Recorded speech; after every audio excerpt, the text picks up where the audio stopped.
Good morning, everybody. Welcome to another edition of E.W. Jackson for America. Great to be with you again today. Of course, I was I was with you 2 days live last week, Monday and Tuesday, and then I spent the rest of the week with my granddaughter and, of course, my daughter and her husband. I had a wonderful time. And got back Saturday night in time to be in church on Sunday morning. But here I am back with you again on Tuesday.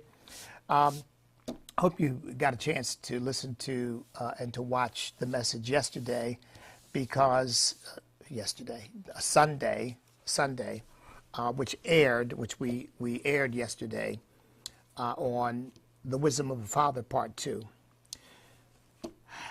You know, I'm convinced that the biggest social problem we have in America is the destruction of the family that was engineered by Democrats and leftists starting back in the mid-1960s with the Great Society program.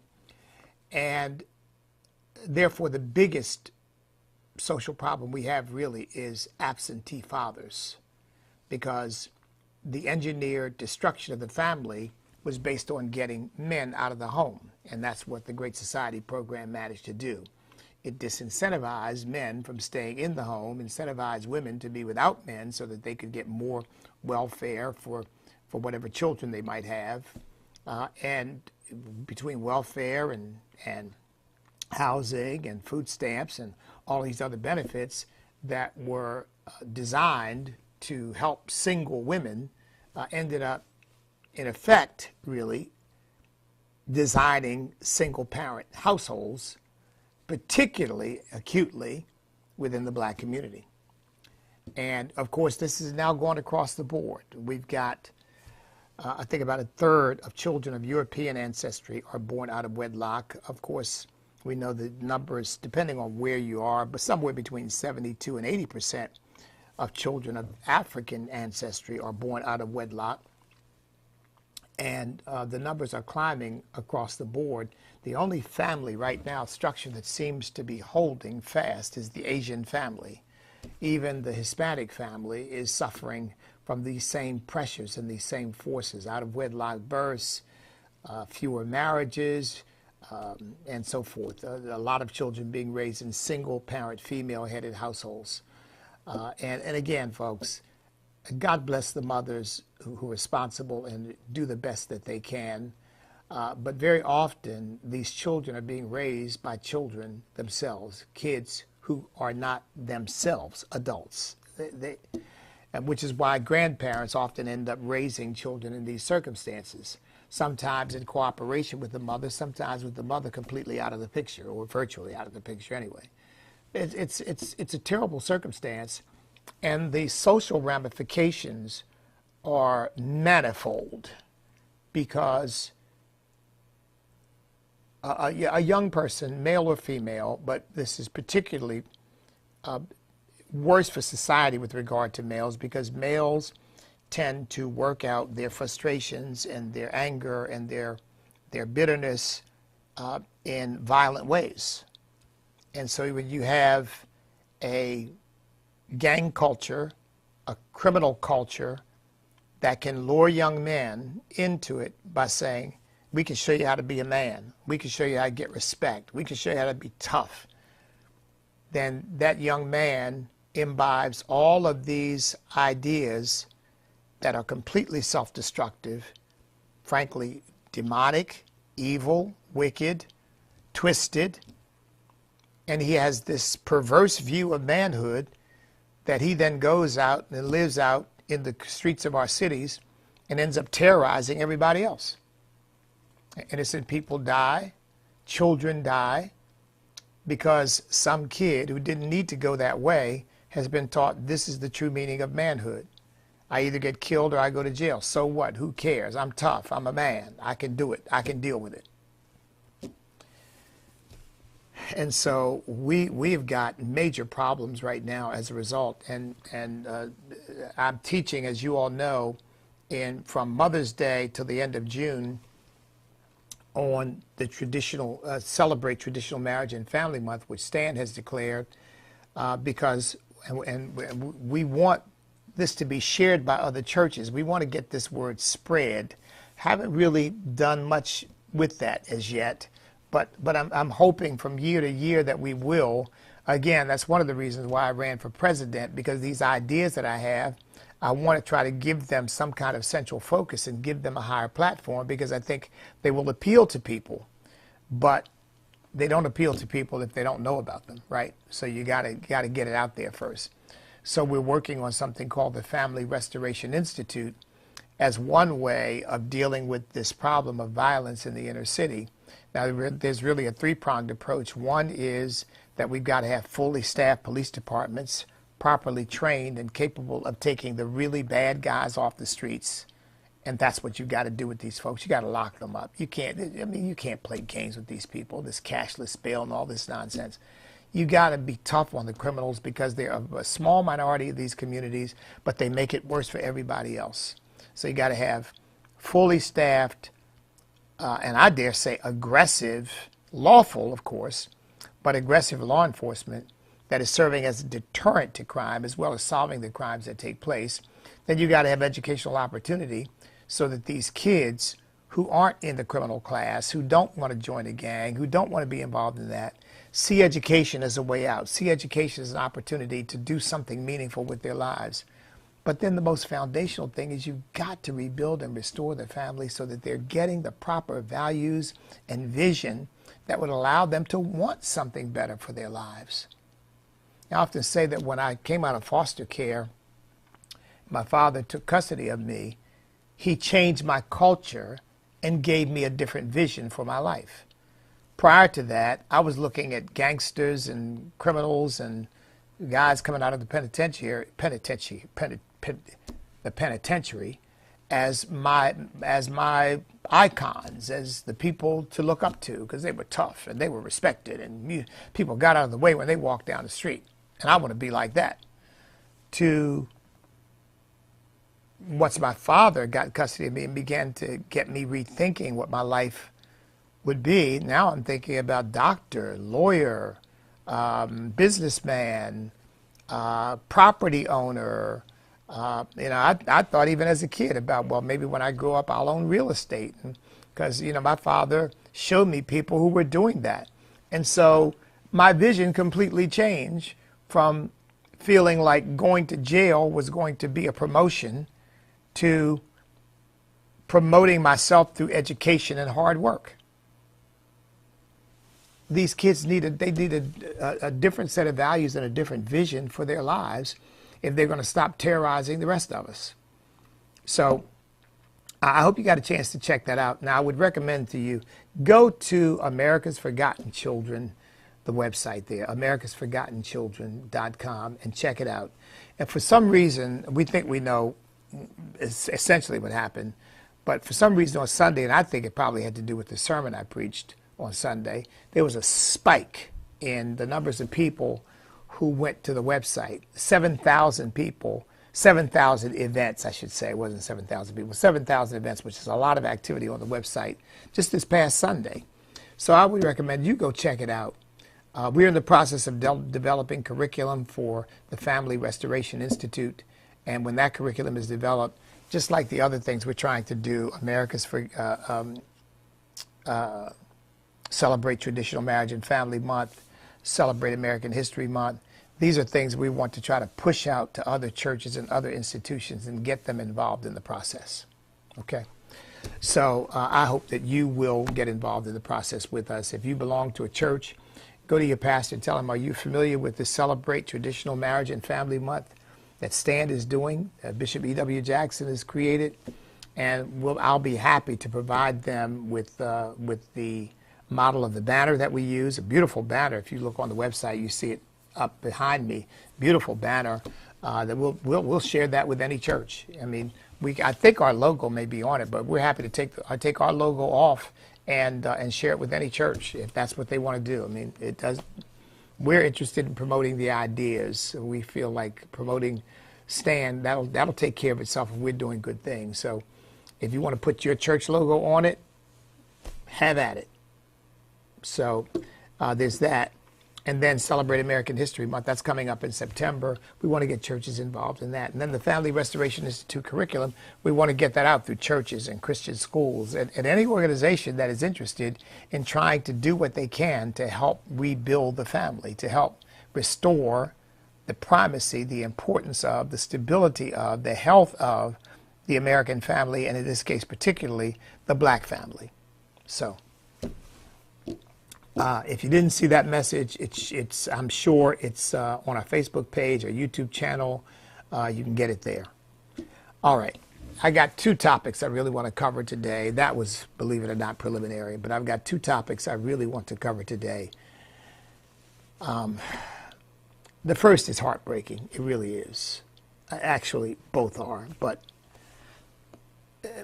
to me, this first issue has not gotten enough attention, and that is we're seeing police officers murdered in astounding rates at this point. The increase has been staggering since the defund and the dismantle the police movement began. But it's been moving in this direction for a long time. I went to Dallas when the 5 police officers were assassinated, and they were assassinated by a gunman. 5 police officers at the same time, at the same scene, assassinated. And I went to Dallas and spoke to police officers there, and that's where I got to know Demetrius Penny, who ran for Congress down there. That's how I met him when I went down there to minister to those Dallas police officers.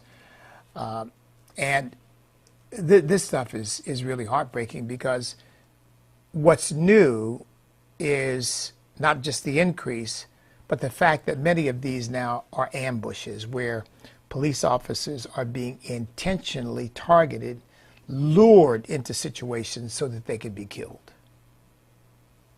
Now, I'll tell you, I don't know whether you watch these, but I really like these shows. Don't get to watch them as much as I'd like to, but shows like Body Cam and High Speed Chase and this kind of thing. I enjoy these programs because you have literally hundreds of stories, hundreds of them, of police officers doing their job with honor, with courage, with compassion. And it's just, I mean, you wouldn't think of it this way perhaps, but it's heartwarming. You see who police officers really are. You know what 95% of them are trying to do, which is trying to help people, trying to serve people, trying to protect people, trying to defend people against the violence and criminality of others, and getting very little credit for it, particularly from the Democrat Party and the left, who they basically hate police officers. That's why I'm in love with police officers, because I know that they stand between us and the mob, the murder, the mayhem. And God bless them for it. But when you read and see these stories about these police ambushes that are going on, this Oakland County deputy sheriff, young man, 3 children and a pregnant wife, and he's dead now, Bradley J. Reckling. Now, he was pursuing a suspect in a stolen vehicle. The car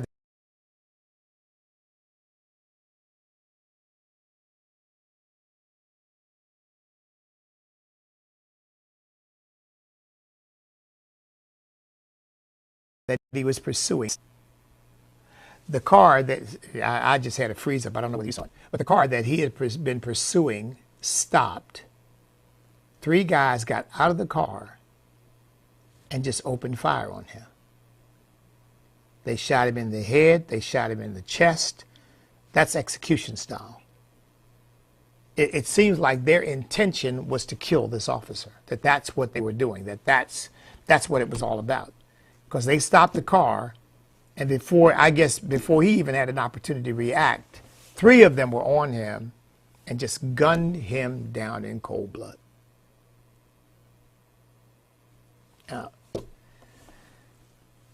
Another one of these officers had just done a regular stop, let's see, I think, yeah, this was in Philadelphia. This officer had just done a regular stop. Why don't they have his name up front? Are they not? Yeah, they're not giving his name here. Maybe it's available somewhere, but I don't have it in this story. But he's 36 years old, no, I'm sorry. No. The officer is 31 years old. The suspect is 36 years old. But he stopped the car. There were 4 people in the car. It's about 8 o'clock on a Saturday night. It's in the Kensington neighborhood of Philadelphia. And, you know, he walks up to the car and, again, shot dead. Shot dead. And they now, thank God, they've arrested these people. But, again,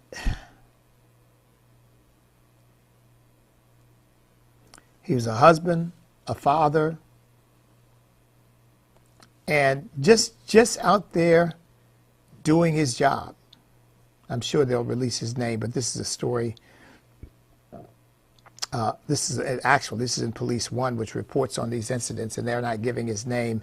I guess maybe they weren't ready to do that as yet for whatever reason. But here again, Philadelphia police officer, 31 years old, husband, father, gunned down dead, shot dead on Saturday night after a mere traffic stop.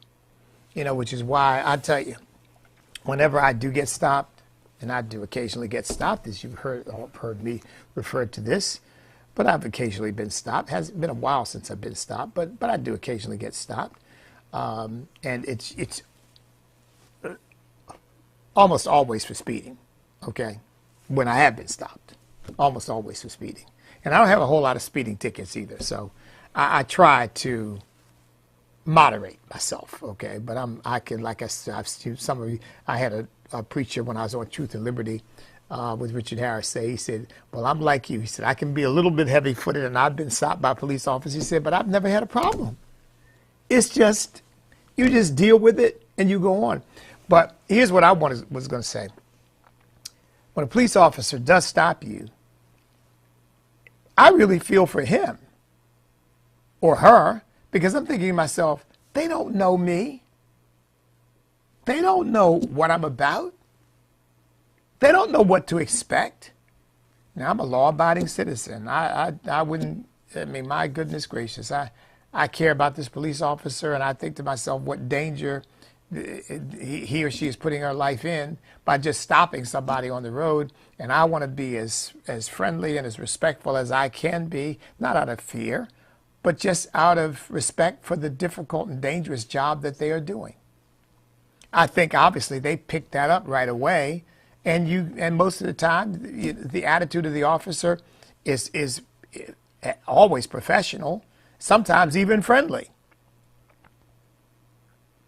But here's a guy does what I've had happen to me on multiple occasions and loses his life for it, which is just a mere traffic stop. With me, obviously, and with you, and with so many other millions of Americans across the country, you get stopped. Maybe you think you shouldn't have been stopped. Maybe you know you should have been stopped. But either way, you treat the officer with respect. You get a ticket, or you get a warning, or whatever's going to happen, and you say, you know, you're not mad at the officer. You shouldn't be, at least. You probably should be mad at yourself for not lightening up on the gas tank there. But either way, you're going about your business, and you don't give it a second thought. You know, either you pay for the ticket or you don't. I mean, or you contest it or whatever you're going to do. And look, and I'm not saying, look, we know any endeavor that has lots and lots and lots, in this case, 1 million, well, much less than that now since the defund the police movement, but let's just call it 1 million rounding off of police officers around the country, law enforcement officers. Of course you're going to have some that shouldn't be there. Of course. That's true in every endeavor in life. but it doesn't change the fact that they overwhelmingly are doing their job honorably and courageously, and we should not smear them with the likes of this guy who's had his knee on George Floyd's neck. We should not smear them with the likes of the guy down in Charleston, South Carolina, who shot a guy in the back and then tried to, I think he dropped the gun or something, trying to make it look like he was being fired upon. And of course, the police saw through that, and he was arrested and convicted, and he's in prison right now. I mean, those things do occasionally happen. Obviously, that 5 black officers down, and I believe it was, forgive me now, I don't want to smear one of my towns, but I think it was New Orleans. It might have been Baton Rouge, but 5 black police officers beat up this black guy because one of them had some kind of conflict with him over a girl. I mean, this stuff is going to happen occasionally because anytime you got that many people doing a job, you're going to have some just flat out bad folks. You'll have some that just are flat out corrupt. But most of them are just decent, honorable people trying to get home safely at the end of the day. Okay? So, and there's a third story that I want to bring out here. So this one that happened in Philadelphia, one happened in Oakland. This is all within the last few days, you know. And here's a third. This one happened in Minneapolis. And this shows an officer runs toward what appeared to be a shooting, finds a guy lying on the ground, tries to address him, who shot you, what's happening, and then there's a woman who comes up who begins to talk to him. And when the woman comes up, begins to talk to him, the guy who's laying on the ground, get this, the guy laying on the ground pulls out a pistol and shoots the officer. Now, they don't know whether he was lying there pretending to be, the news doesn't tell us whether he was pretending to be injured, because apparently there had been an interaction with someone else, which is what took the officer to the scene, whether he was pretending to be injured so that the officer would come and he could kill this police officer. But either way, his response to the police officer coming there trying to help him was not, "Oh, thanks, officer, I appreciate you showing up." It was, "I got a cop here, let me kill him." And apparently, there were 3 people involved in then a shootout with the police as the police rushed to the scene. 4 people ended up dead, including this police officer. One was a guy named, well, actually 2. I guess these were brothers. Well, no, let me get this straight. Azman Saeed Jamali, 32. Muhammad Aden, 36. Now, they were apparently in an apartment, and we don't know how this gunfight unfolded, but they apparently started firing at the police officers as well. And the guy who picked up the gun, who was lying down when the police officer got there and picked up the gun, his name was Muhammad. Now, I don't know whether that's a second Muhammad or one, but 3 people aside from the police officer were shot. The police officer was murdered. These others were killed as the police defended themselves and others against the mayhem that these people were trying to commit against this community. This is Minneapolis, folks. Notice all these names, Muslim names. So this is obviously part of the Muslim community that has come to Minneapolis, probably as refugees, probably people that we rescued from danger. And look at what they're doing. 3 officers killed in just the last few days. Look, to those of you watching me, those of you who follow me, if you're police officers, my hat goes off to you. My heart goes out to you. thank you for your service to our communities.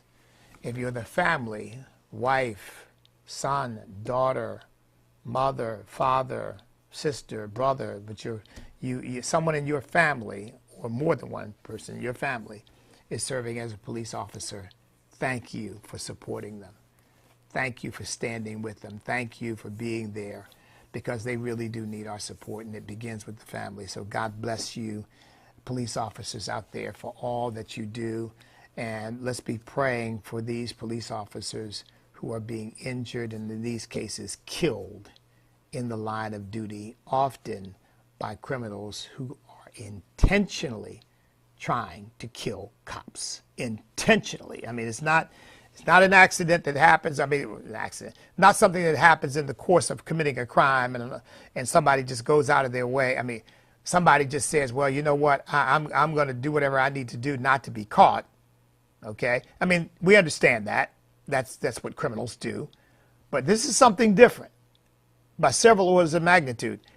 We're looking at cases where people apparently are intending to kill cops and trying to set up situations where they can kill cops. Folks, that's new as a trend. Not that it's never happened before, but that's new as a trend in recent years. And I dare say it's the result of this whole defund the police, dismantle the police movement, reimagine the police, because basically the police were made out to be villains and a danger and a threat, and they're out to kill people, and they're out to hurt people, they're engaged in mass incarceration, you name it. Everything you can, this whole Black Lives Matter nonsense could come up with, they came up with against cops. And now, having sown the wind, we're reaping the whirlwind.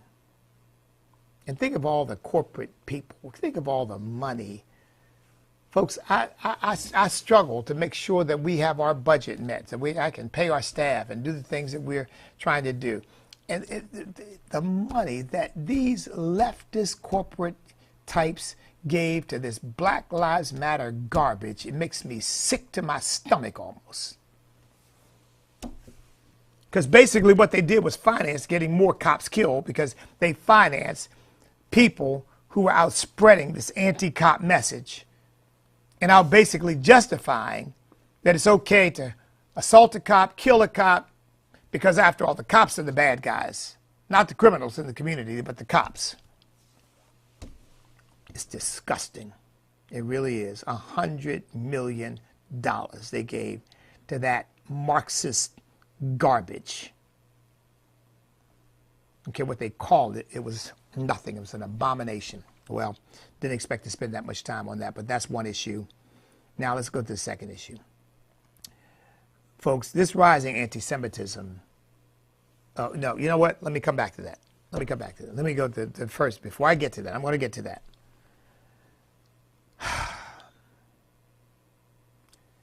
Illegal immigration. I don't know whether you caught some of this stuff. Did you see the NBC host? She's a black woman with a bald head. I don't know what her problem is. I don't know whether it's congenital or she's just thinks she looks better with a bald head, but or head shaved like a man or whatever. I don't know, because these people are, you know, I mean, they go out of their way to be freakish. They really do. They go out of their way to be freakish. Now I know there are women with I forget what it's called, but there are women with, you know, hair problems, and their hair actually comes out, and maybe that's what it is. I don't know, but I know that that's not what, I mean, some women are just basically trying to look like men. The Bible says the glory of a woman is her hair, but some women reject that. They just, you know, they're trying to look like men, trying to shave their head, cut their hair, and I don't know. But at any rate,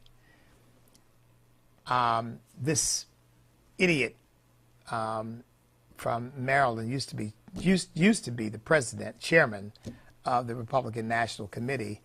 And he and I know him too. I mean, I haven't talked to him in years now because he's a complete turncoat. Black guy. What is his name? But at any rate, he's on and he's talking about, you know, he was basically making a point supporting illegal immigration. He said, well, what's the difference if an illegal immigrant kills somebody or an American kills somebody? She cut him off. We don't call them illegal immigrants here. We don't call them illegal immigrants. And he said, well, undocumented immigrants. Well, first of all, They're not immigrants. Okay, let's get that straight. These are not immigrants. These are invaders. And it hit me as I was contemplating this particular program.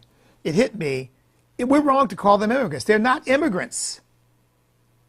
Because the word immigrant in itself carries legitimacy. It is the voluntarily moving to another country and legally entering into that country. That makes you an immigrant. These people are not immigrants. They're invaders. An illegal invader would be redundant. So, because obviously an invader is by definition illegal. But the statutory framework calls them illegal aliens. Alien meaning foreigner. Meaning they're a person who's in our country, they're persons who are in our country who are not here based upon the legal process by which they would be allowed to be here. So they're illegal. Oh, no, we don't say that here. And he corrected himself. I thought, oh, Lord, have mercy. And they were talking about a guy who had just raped and murdered a 12-year-old girl. And she's lecturing him about you can't call them illegal.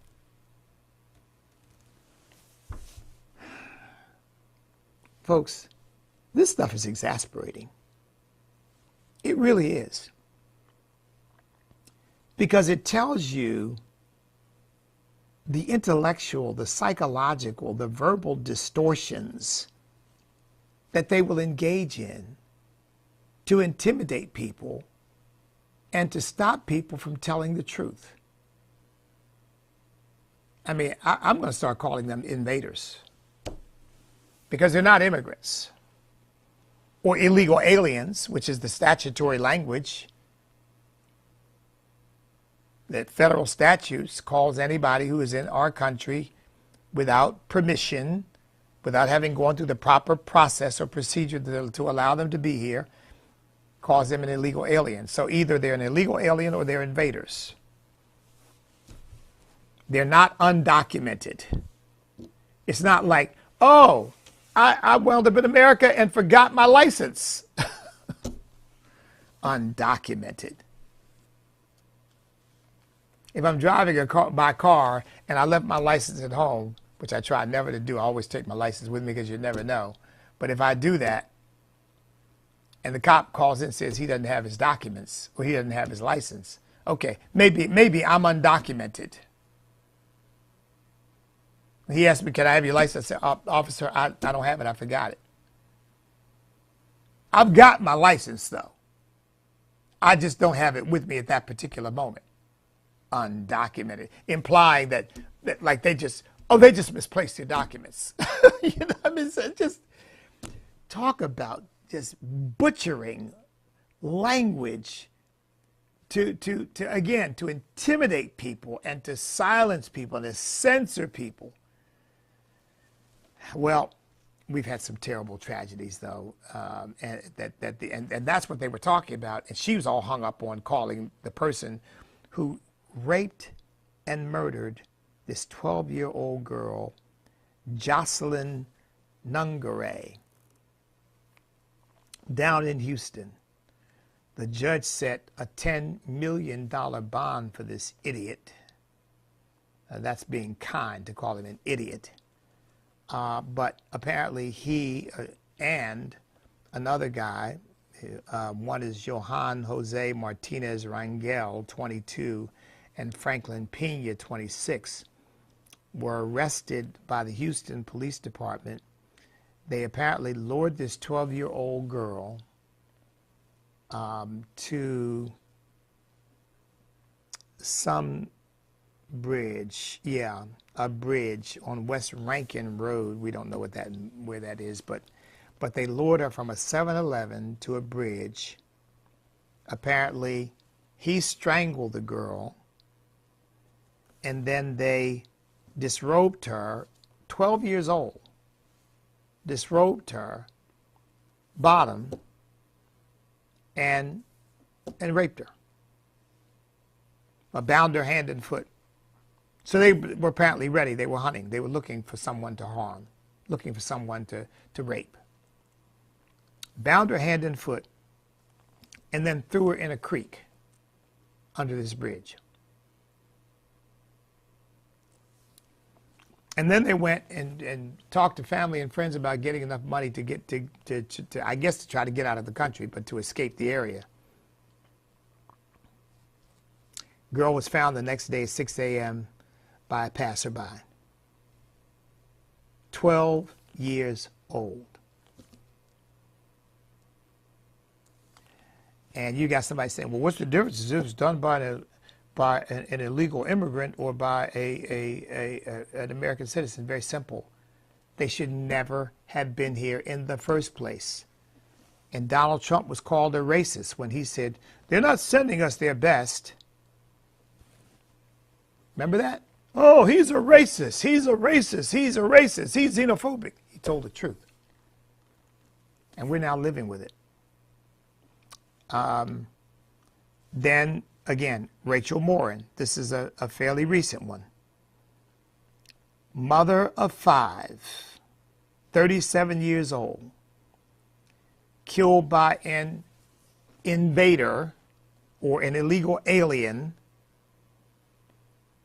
This was a gotaway, by the way. This is somebody that the authorities, they weren't even aware he was here because he came over the border in a way not like these folks claiming these bogus claims of asylum, where they basically, Biden legitimizes their coming into the country.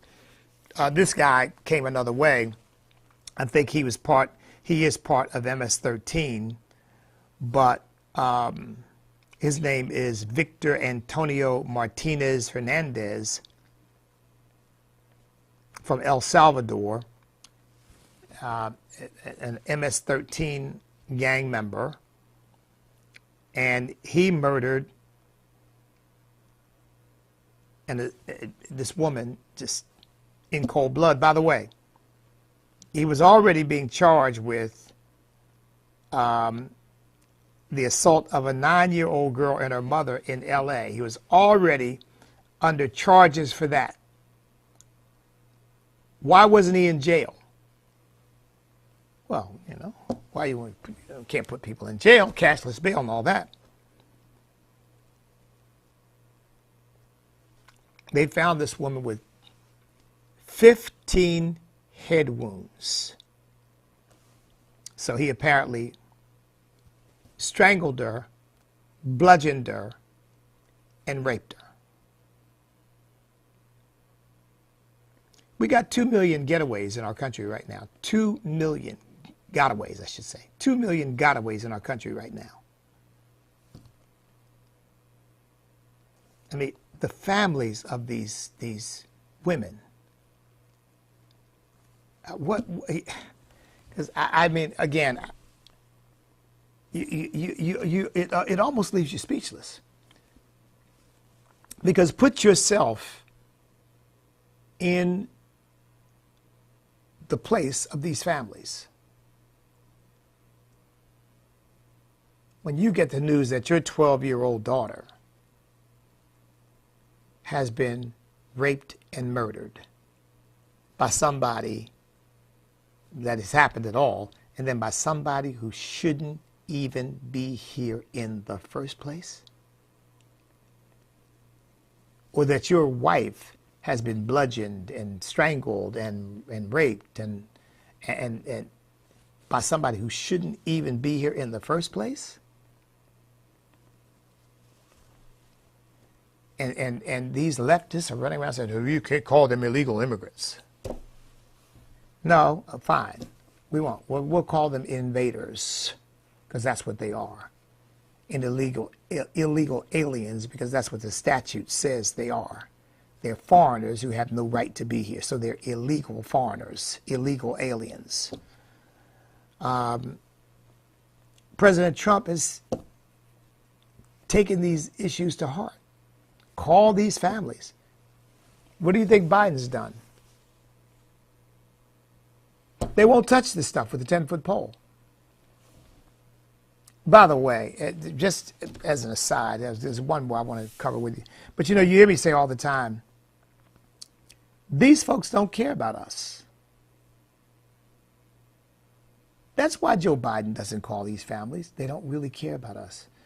I wasn't planning to talk about this story, but it seems to me to logically fit. When they were asking the guy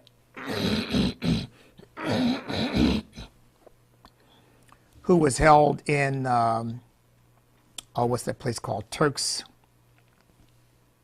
Makos or something like that.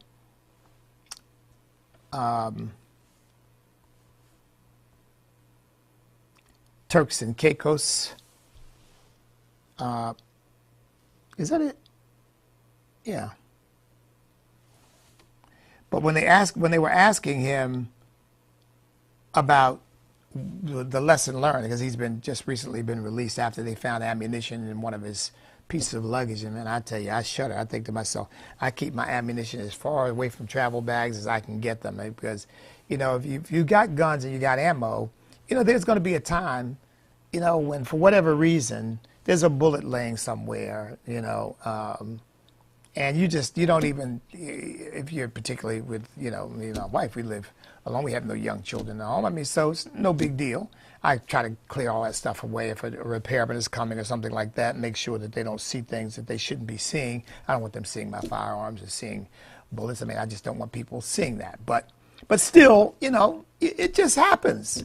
You know, you just, because after all, if you safety a firearm and you've got a certain number in your, is full, you got a certain number in your magazine, you got one in the chamber, when you safety that firearm, you take that magazine out, you take that round out of the chamber, well, that round won't go in the magazine, so you know, you put the magazine down, you put the round down. And you know, I've done that before, and then, you know, you pick up the magazine, you forget to pick up the round, or maybe you don't see the round, it's rolled off, and you know, you could end up, something drops in a bag or something.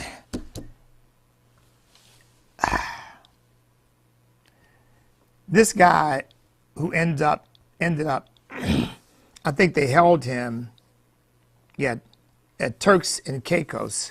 They held him for, I think it's like 7 weeks. I mean, in jail for this. But at any rate, because he had ammo in his bag. And they asked him the question, what lesson have you learned?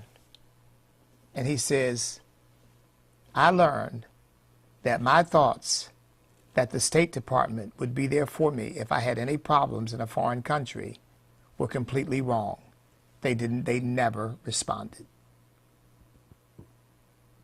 They never responded. They don't care about us. They're not interested. They're interested in power. They're interested in control. They're interested in money. They're interested in their own influence, their own well-being. They're elitists. They don't care about normal, ordinary people trying to live their lives in a law-abiding way and going about doing their business. Because, first of all, if they're not in control of your life, they're not interested. You're not really serving any benefit to them. They're not interested in you. And you get the same reaction. I just brought that up because it's the same thing as what's happened with these illegal aliens, these invaders murdering our citizens. Remember when the Marine got arrested in Mexico because he made a mistake and went across the border and tried to turn around and go? They stopped him, found he had weapons in his automobile. They put him in jail for 6 months, and Barack Obama had a conversation with the president of Mexico and never even brought it up. Marine sitting in a Mexican jail, never even brought him up. I mean, part of it may be their abhorrence of firearms, particularly in the hands of the average American citizen, the law-abiding citizen, because they don't want firearms in the hands of anybody except the people who protect them. They want them to have firearms, but they don't want you and I to have them, you see. Because after all, they're special. They have to be protected. You and I don't. Well, I just thought I'd throw that in there because that's really the lesson. That's why you are the last defense for your family, not the government. Because as James Madison said, I believe he said this, I think it was in Federalist number 10, but he said, enlightened statesmen will not always be at the helm. Well, that's the understatement of the year. Enlightened statesmen will rarely be at the helm. And I would call him and that special group of men we refer to as the Founding Fathers as enlightened statesmen. Not perfect people, but enlightened statesmen. Have very few of those at the helm since then. Very few. Some, but very few. Last, I know it's been a while now, not that long, but a few weeks, Laken Riley suspect. Laken Riley suspected killer.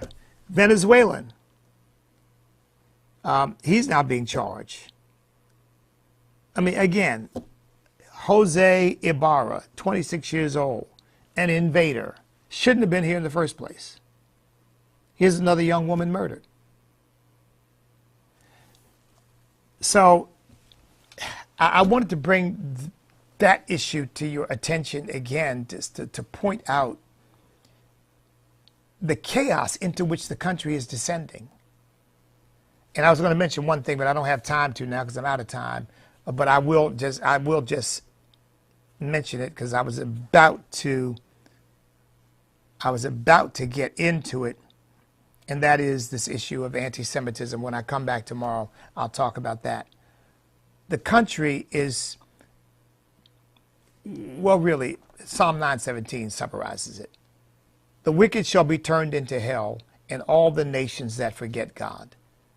The more the left gets America to forget God, the more we descend into hell.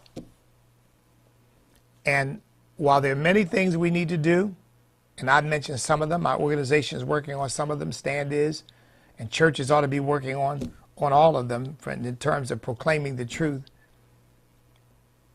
Going out to vote on the first Tuesday in November, or voting early if you live in a place where you can vote early,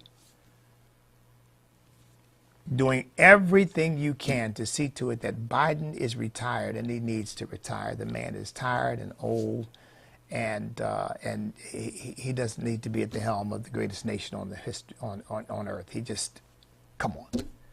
And any objective person can see that. Any objective person can see that. You watch the man hobble to his plane. I mean, it's pathetic to watch, because he hobbles.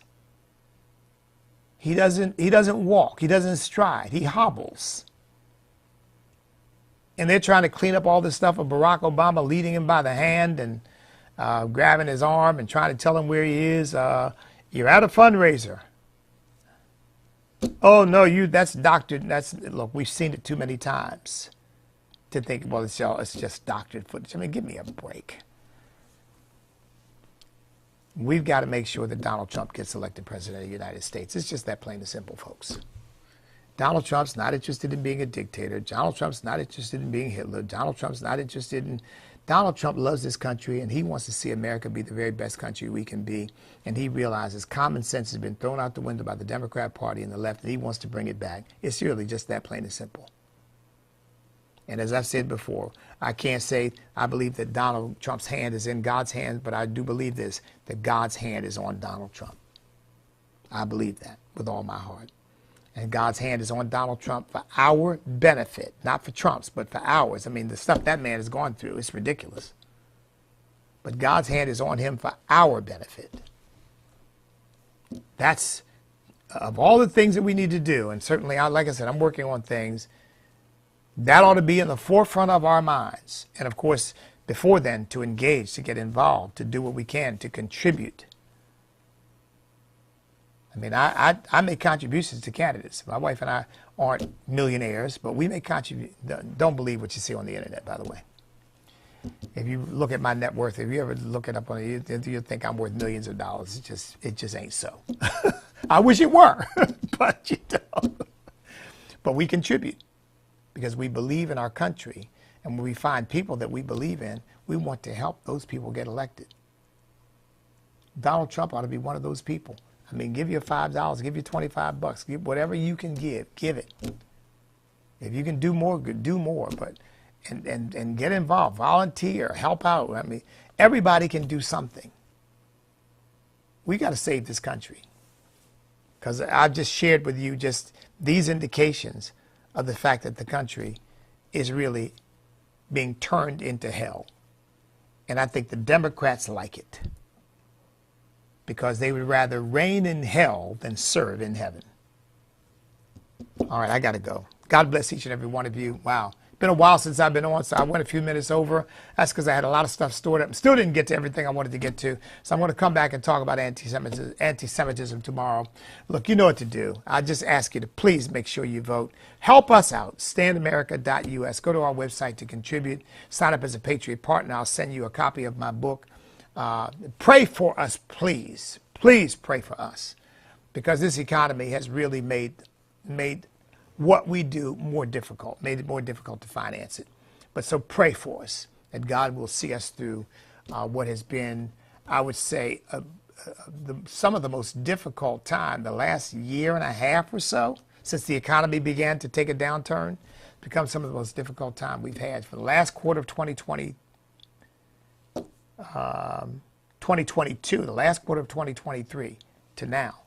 So really, almost, well, year and a half. I think that's accurate. So pray for us that we're not going anywhere. We're not about to fold up. We are here for the long haul. We are in it for the full count. Okay, and we're going to stand victorious in the end in the name of Jesus. But God bless each and every one of you. Let me stop. Stand up, step up, speak up, refuse to back up, because we cannot be defeated if we will not quit. Because we are on God's side.